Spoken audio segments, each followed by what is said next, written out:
the debate over abandoning strict budgets like the 50-30-20 rule, as opposed to, budgeting every single dollar.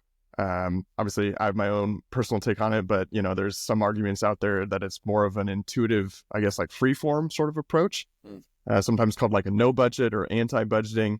To me, and I think you as well, seems like a bit of a provocative choice. Some might say that it reduces stress and aligns with, more real life sort of, comings and goings. While others insist it's a recipe for, overspending and financial chaos and irresponsibility.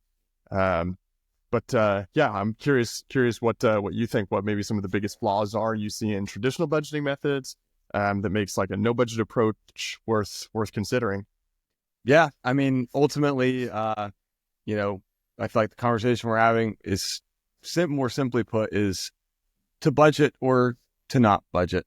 I mean, like, in my opinion, like if like, I don't know, in my opinion, like every dollar budgeting is like the only way to budget, because I think it's the only way to like really know what you're doing. And so it's like, to me, it's like you're either doing that or you're not. So, but biggest, I guess so. It's like you're either budgeting or you're not budgeting. It's like there's not really a budget is, you're telling every dollar where to go. Otherwise, it's not really budgeting at all. Exactly. That's my take on it. But let me ask, just to clarify the question, by traditional budgeting, are you referring to every dollar budget and then, or, okay, just to clarify that question.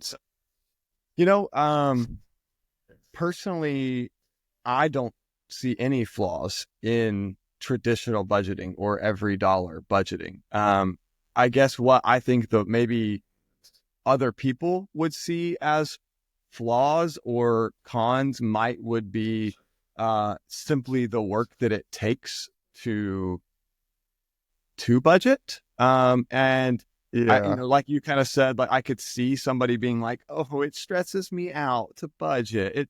I don't want to have to every week look through my bank statements, and I'm such a you don't want to obsess over it. My life is so hard. I want freedom. I want to be able to just do what I want because I'm a victim and life is hard. Like, such a message. That is the impression I get from most people who just, refuse to budget. Again, that's an over-generalization. There's probably going to be people in the comments that are like, that's not me. But like, always are. No matter what you say, there's always people in the comments. So I would argue there's no flaws in budgeting. I would argue that the flaws are in the no budget approach, because, obviously we would argue that budgeting brings freedom. And, that's my, like, 100%. I truly, there's people that argue for no budgeting. They think that they have real freedom by not budgeting, but in reality, they're the ones that they're in prison. They're in prison to their behaviors, to their temptations. They're just every whim of like not knowing where their money is going.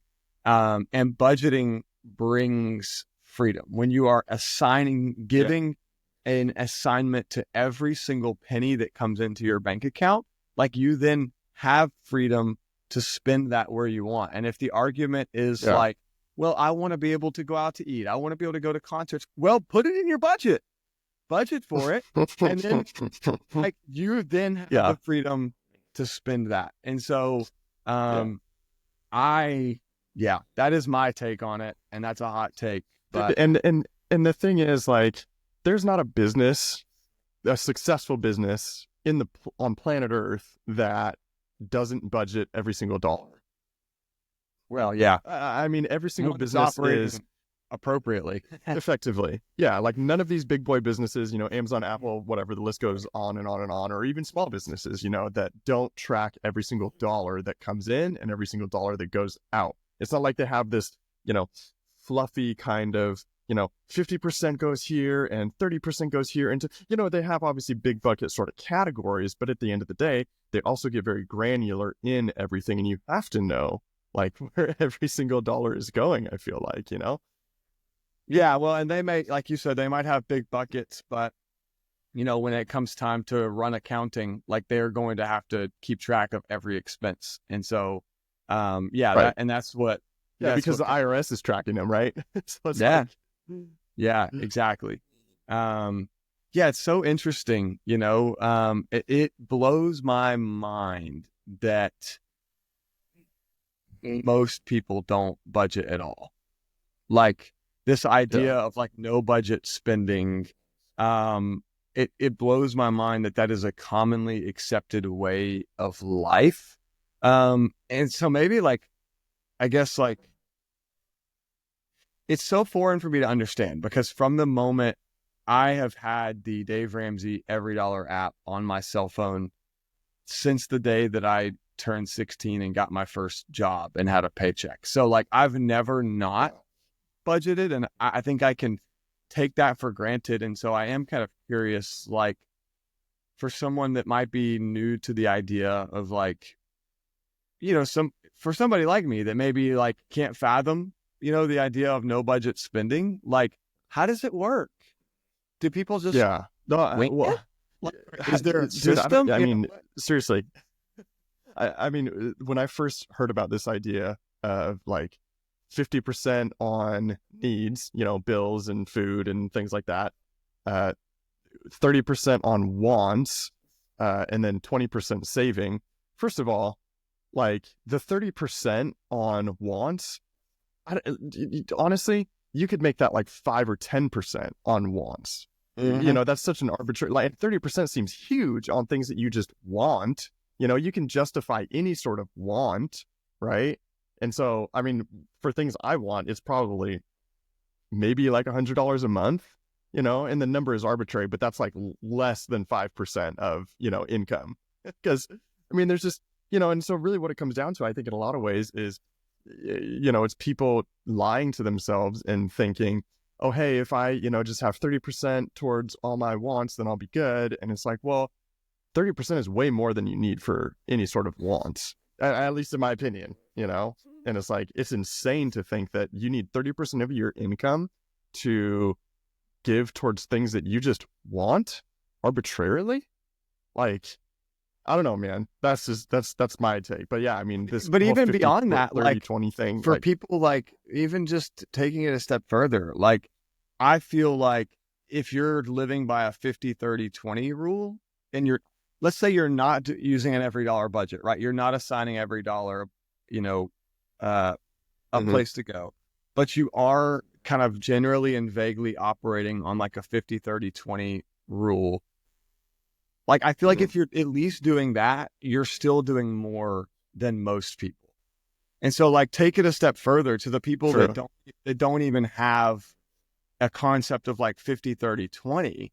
Like I want to understand the psychology there. Like I want to understand, and maybe somebody in the comments can, explain and share their point of view. But it just sounds, the idea of even living without anything, any sort of barrier of just like you're trying to mentally keep track of the dollars that's in your bank account. And when you swipe your credit card every week, it's like how that way of life sounds so much more stress inducing than the idea Yeah. of budgeting does.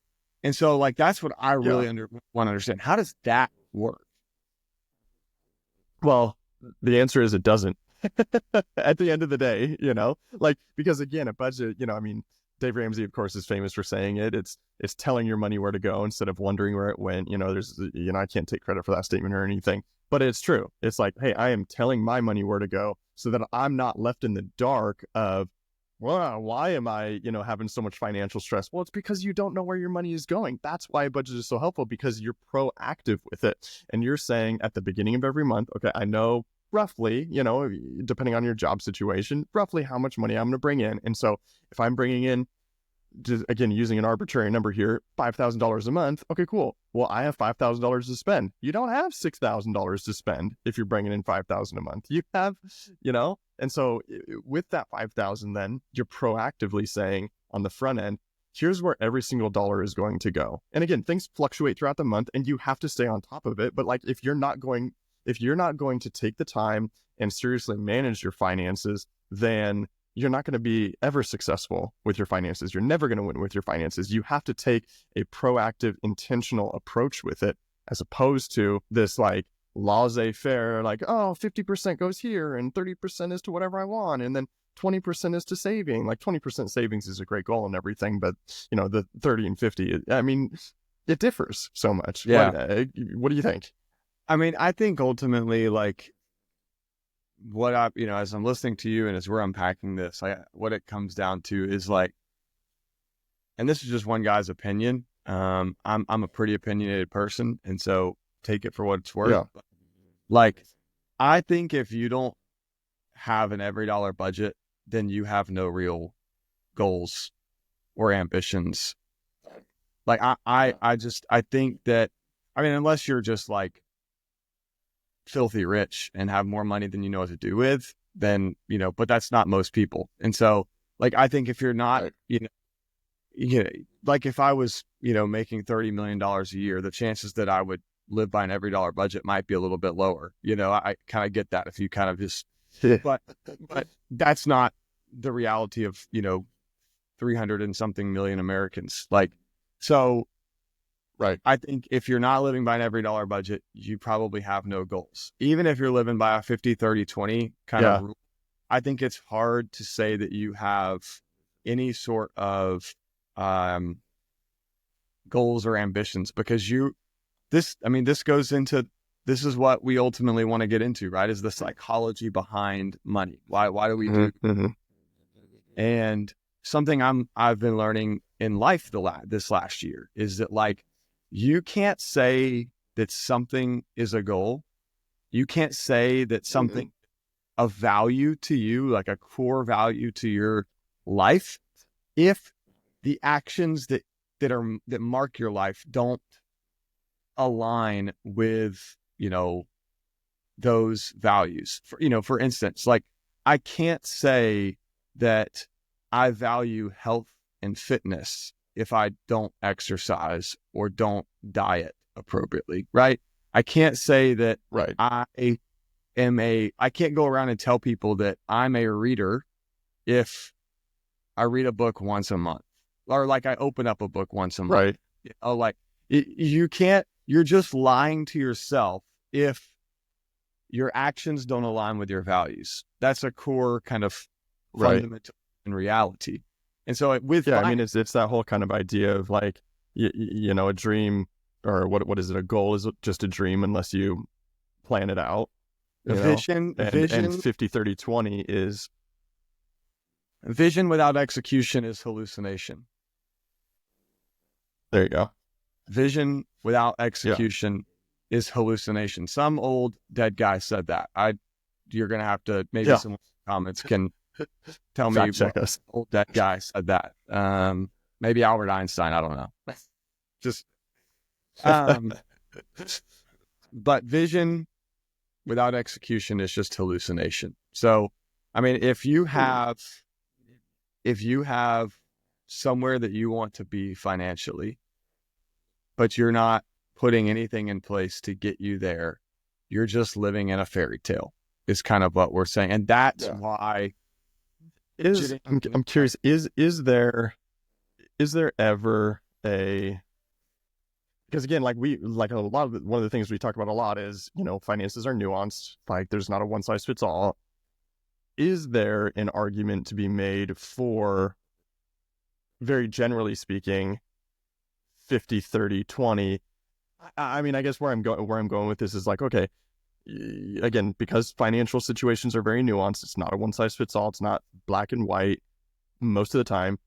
I think you can very generally take this 50-30-20, or honestly, I would even argue, like, because again, I don't think you really need 30% of your income to go to just wants. That seems really high to me. Like, a third of your income goes to just whatever you want. Again, everybody's situation is nuanced, right? And if you want to spend 30, but see, I would, if all else being equal, I would do like 50, 10 or 15, and then the rest is saving or something like that. It's like a third of my income is going to saving instead. Because I don't know, I tend to think more long-term in that sense. I just don't, I mean, I want to enjoy life too. And we talk about that as well, like enjoying life and having a good time with the income that you do have. Because what's the point of, making a bunch of money and spending it when you're 65 years old? Again, I can see an argument to be made for, spending money and enjoying life right now. Again, nothing against that at all. But again, our entire whole podcast and everything is based around, financial discipline. And, to emphasize exactly what you're saying, it's like, really, it's got to come down to like, what are your goals? Yeah. What are the most important things I know in life? you were initially trying to get to a question there. You were trying to ask, like, is there ever a case for something? Yeah. Is there ever a case for like a 50-30-20 rule, and then maybe even getting more granular within those very general confines? I think that I don't know what the number is. We would probably have to do some research. I think if you probably make over a certain dollar figure, that at a year, that at some point you could make the argument for ditching every dollar budgeting and going with like a 50-30-20 more kind of free spirited approach. And the reason I think is I'm imagining that there's a dollar figure a year when that, like, if you truly follow it, like if you're truly following 50% needs, was it 30% savings and 20% wants? Is that what it is? Yeah, correct. Yep. So if you're truly following that, want, 20% savings, and you're hitting 30% savings, and that savings is real investments, and you're genuinely following it, that there's probably a dollar figure where like you can't outspend yourself. Like if you're really doing, whether it's, and I don't know what that number is. Like it could be $500,000 a year, it could be $1 million a year, something like that. Where like if you're genuinely saving and investing 30% of that, like if you actually follow it, you probably can't hurt yourself. Now, that still would feel stressful. I got a quick case study, I suppose, kind of along those lines. I was talking with one of my great uncles. Well, it was actually my dad talking with him, but the dude's like multi-millionaire. Like he owned 4 car dealerships, did really well with it and everything. I mean, I don't know the exact dollar amount, but it's in the 8 figures of like net worth. I don't know, 25, 30, 50 million. I'm guessing it's somewhere in there. Anyways, the point is like, I was talking with him at one point and he's like, I mean, basically his whole idea was, I don't know why people need to live on over $100,000 a year. And the dude's a multi-millionaire, I mean, so it's like, again, it comes down and so, that's like a, you're living off of 100,000, but your net worth is, 25 million or whatever. Again, it comes down to a mental thing at some point. Yeah. Oh gosh. I don't want to go down a rabbit hole here, because we could, but there is a very specific, you don't follow basketball, do you? Are you a basketball guy? Not so much, but go with it anyways. I'm a basketball guy, but one of the big, no, you're 6.5 feet tall. One of the big things in the basketball world is the debate between, NBA salaries and WNBA salaries. And I don't want to have a conversation. Yes. Okay. Sports. I just want to talk about a specific case where I saw this specific WNBA player. I won't name her, but if you're in the WNBA world, you know who I'm talking about.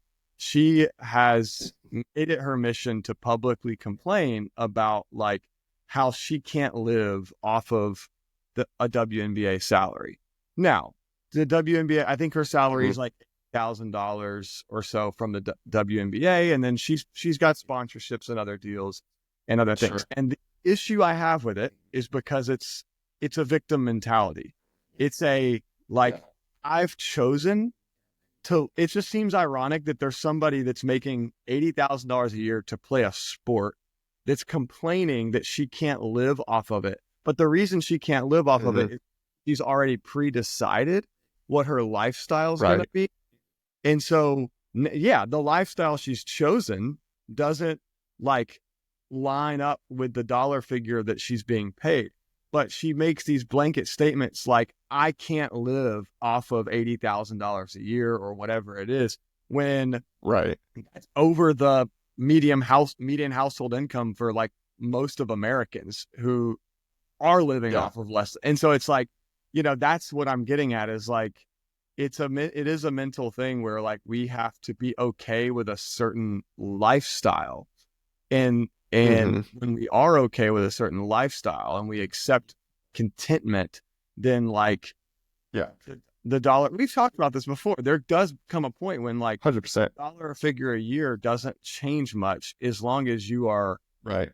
a specific lifestyle. But if your lifestyle doesn't, you know, um, if your lifestyle is a new car every 2 years, and a mortgage payment that's 40% of your take home pay, then yeah, you're not going to be able to live on $100,000 a year. We're going off on a tangent, but Right. just making the point, Yeah. No, you're like, good. your friend, is right. Like, there's no reason that most people should not be able to live on under $100,000 a year. It just takes a discipline and a lifestyle shift from what you might be used to. Yeah. I'll stop there. Yeah. Yeah. Well, no, and it's all good points, and um, I mean, obviously, like we always say, it really comes down to a behavioral sort of thing, and it's like, kind of as you're talking, I'm like, okay, I put certain behavior. I got two kids, they're 10 and 7, and this has nothing to do with finances necessarily, but I'll get to a point, I promise. I put guardrails on my kids, and I say, hey, you have to live within these means. It's like a box, right? Yeah. It's not intended to be a parenting tactic, but maybe we'll get some parenting tips out of this nonetheless. But you live within these means, right? This box, these are the rules that you live within, or circle, or whatever you want to use. And if you're operating within that, hey, you're all good, right? Anything outside of that circle, like, hey, we're going to have a conversation. It's the same thing with finances. It's the same thing with the budget, right? You create your circle or square, which we would call a budget, operate within that. If you're operating outside of that, hey, that's a problem, right? And so, sometimes critics will say like ditching a budget is, just an excuse to overexpend. So, how do you keep control within, strict guidelines of, like an every dollar sort of budget? Because it can be in some ways like consuming, especially when you start getting more, like moving pieces in your finances. If you're talking like, hey, I have a brokerage account, hey, I have an investment property, hey, I have this debt that I got to deal with, or, I mean, the list goes on and on and on. Some people's finances are just more complex, and, so practically maybe talk to that. How do you deal with more moving pieces?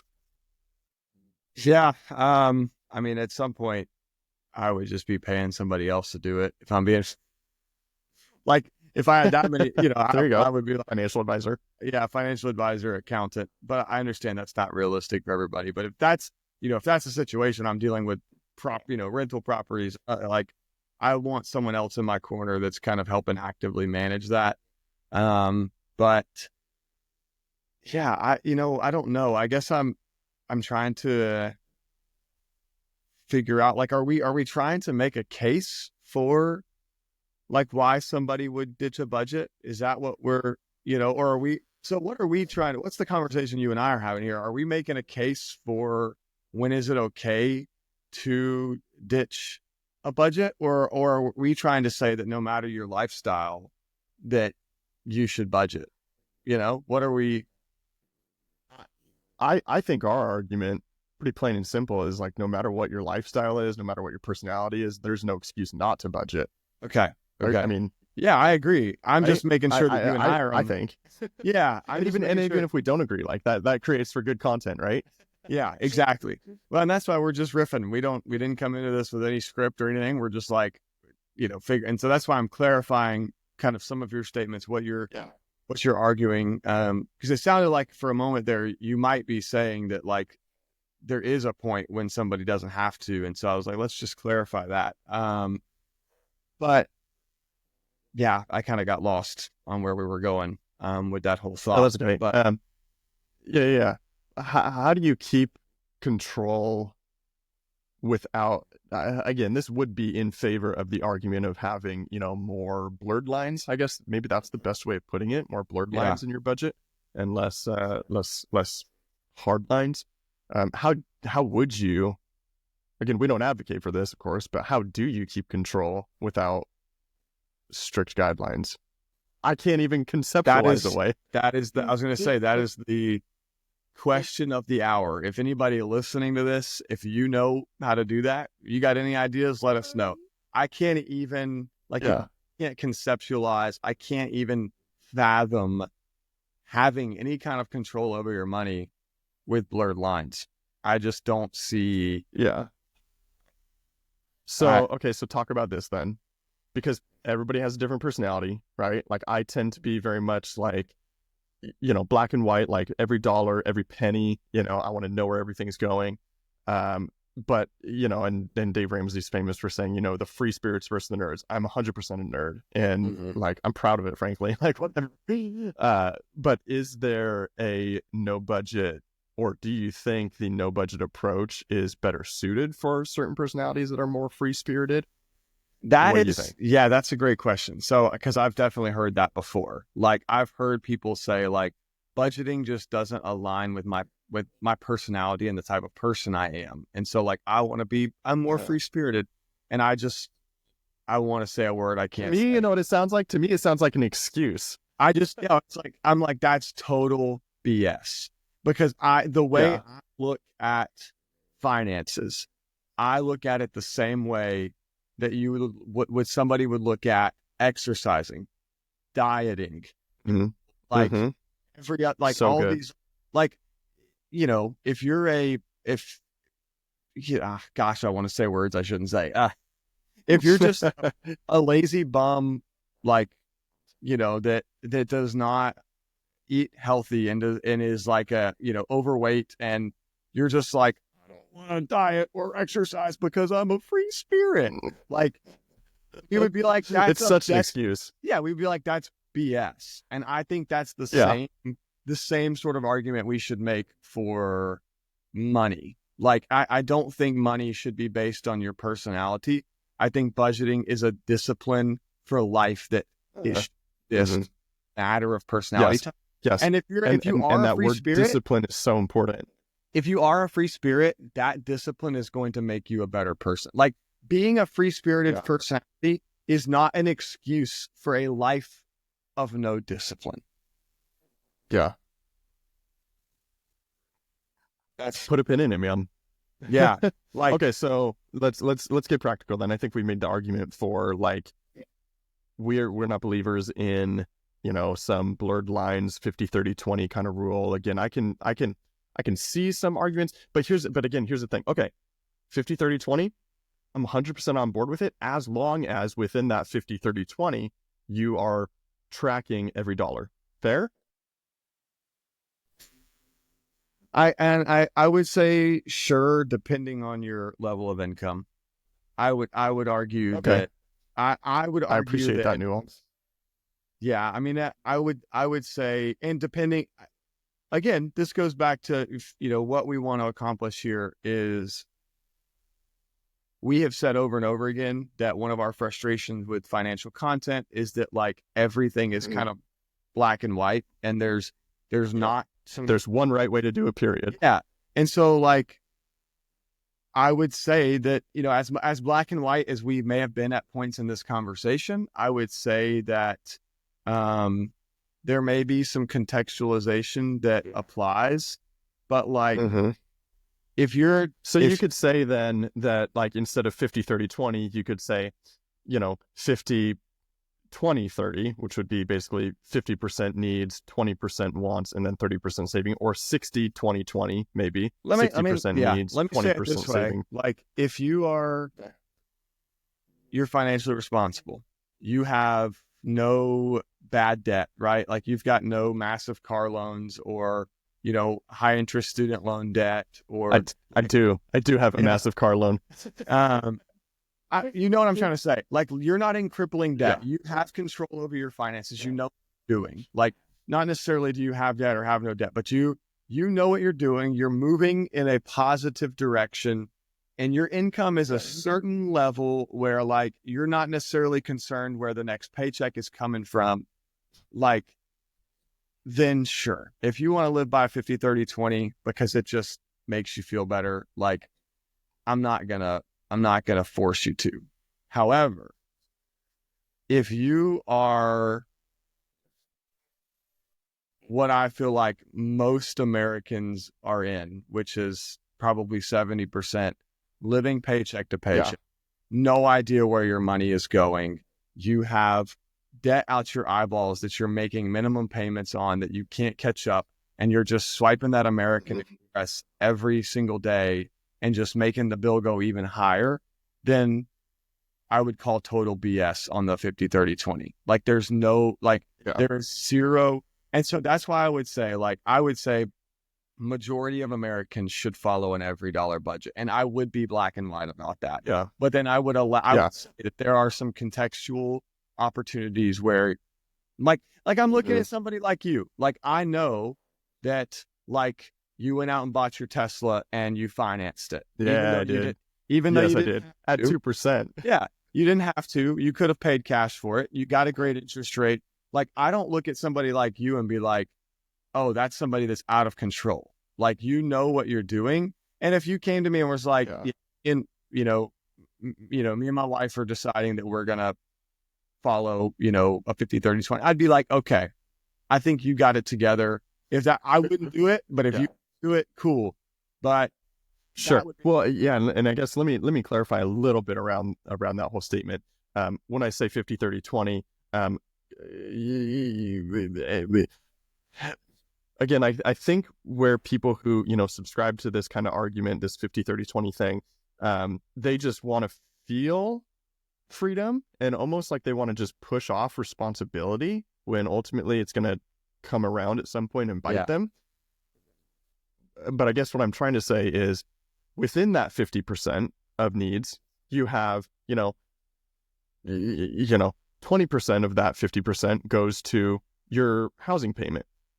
20 more percent of that 50% goes to food. 20 more of that 50% goes to, other, utility bills or whatever it is, and so you can get more granular even within those larger buckets of percentages. Does that make more sense? Yeah, it does. But again, I still think 30% for desires is very high. Again, in my opinion, just because I don't know, I just that's more a personal thing than anything else, frankly. Which again, that's where that whole thing of nuance. I think there needs to be some kind of maximum. Like again, I would never, and it depends on your financial situation too, right? So if you're in a financial difficulty, like you probably should not be spending 30% of your income on just wants and desires and things you're like, or eating out or going to an amusement park or something like that, or taking trips. Like I know you have a friend who basically lives that way. Just a lot of them. $1,200, let's go to Mexico. Like, okay, but you're $70,000 in debt. That's insane. That is objectively insane, right? Yeah. I mean, like I can pretty simply look at somebody's income situation or their financial situation and say like, no, you need to not be doing this, and make that kind of black and white. But and that's emotions take control, and there's a lot deeper issues there. Like you are at that point you got bigger issues than money. You got some we'll go into that. I mean, I think that at the end of the day, I feel like following an every dollar budget is, I think you can look at somebody's life and see the type of person they are through the way that they manage their money. Like, and this is maybe 100%. This is maybe a generalization. I know that there's going to be exceptions to this rule, so don't come at me. But like, if you're somebody that doesn't follow an every dollar budget, statistically speaking, you're probably not a very disciplined person in a lot of other areas of your life. You're probably somebody, does not take your physical health very seriously. Don't say things like that. That's controversial, bro. I'm just saying on average, right? Like when we look at most, like there are going to be exceptions to this rule. So if you're this like super buff gym guy that's like managing your money poorly, but you love the gym, don't come at me. What I'm saying is that like it takes a certain level of discipline that like if you're somebody that's ultra disciplined and working out and eating healthy, you're probably more likely to manage your money well. Yeah, bro. Versus like, And around that idea of discipline, like a lot of people think, oh, I'm just not a disciplined person. Excuse. Period. That is an yes. excuse. It is a muscle that you can train. It is a muscle that you can grow. It is Yeah, it's not something you this can get better quality at. that So like one person is good at born and with one or not. person's not. Like it is a Yeah. it's a muscle that you can build. Right. Right. Yeah. Yeah. I'm on board with that. Yeah. So I mean, like, Mm. I don't know. This has been a good conversation. I guess try to summarize, kind of where we I guess the whole point is like we've been trying to just talk through this idea to budget or to not budget, right? Like should you or Yeah. should you Yeah. not? And it maybe even how to budget. I mean, I think it's safe to say that again, like, hey, if 50% of your income goes to needs, that's great. But make sure that it's not just like you have to get granular with that. So you have to bring in an additional like, okay, how much of that 50% is going to, X, how much is going to Y, how much is going to Z. If 30% of your income you're sending to wants, okay, well, what like, first of all, why? But second of all, what within that 30% are things that you want? And then if 20% is going to saving, okay, well, what is that 20%? Like, where are you saving? What are you saving for? Right? Like, I mean, goal oriented here. Is it a trip? Is it a car? Is it investing, et cetera, et cetera? Is it a down payment on a house? Whatever it may be. So you have to track every single dollar that you're bringing in, and you have to track every single dollar that is going out. You can't just, hope and have wishful thinking, I guess, with 50, 30, 20 or whatever it is. Yeah. Well, and that's kind of the whole idea is it's vision without execution is hallucination. I mean, you're not going to bring it full picture. You're not going to get to where you want to go without putting practical action in place. I mean, that's ultimately like, and that is true. And to revisit what we said in the very beginning, I think this is an excuse to be lazy. I think it's an excuse to not address the areas in your budget that are suffering, and to just kind of brush it under the rug and maybe deal with it later. And you will deal with it at some point. It's not a matter of if, it's a matter of when. And I would love to deal with it now.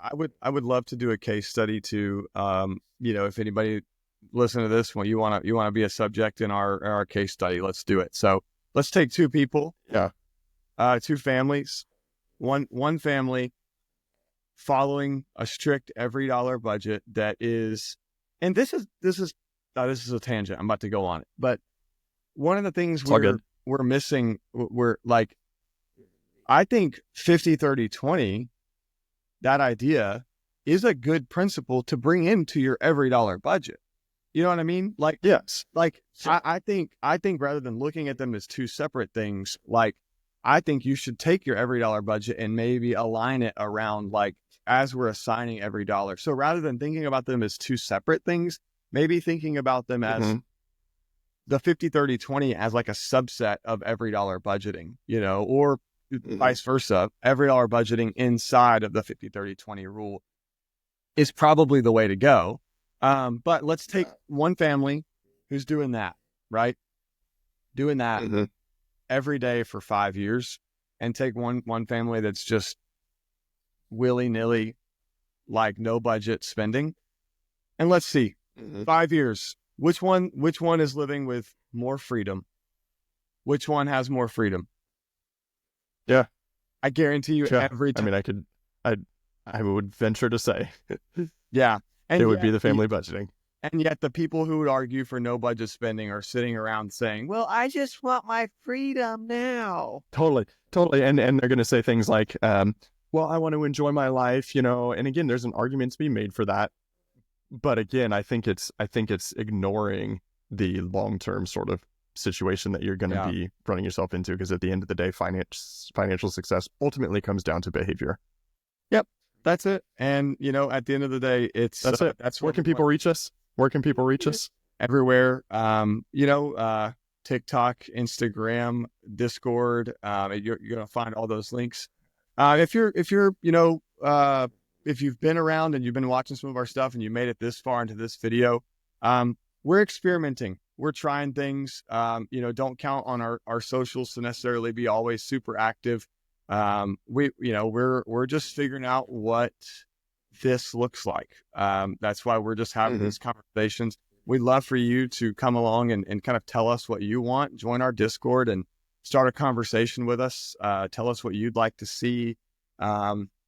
We're figuring out what Money Mavs is. And so we're just glad that you've joined along on this journey. We don't have super high expectations for what this is going to be. We just kind of know that we're passionate about this and we want to just try it out. So, come along the journey with us on socials, and just, subscribe to us here. Love it.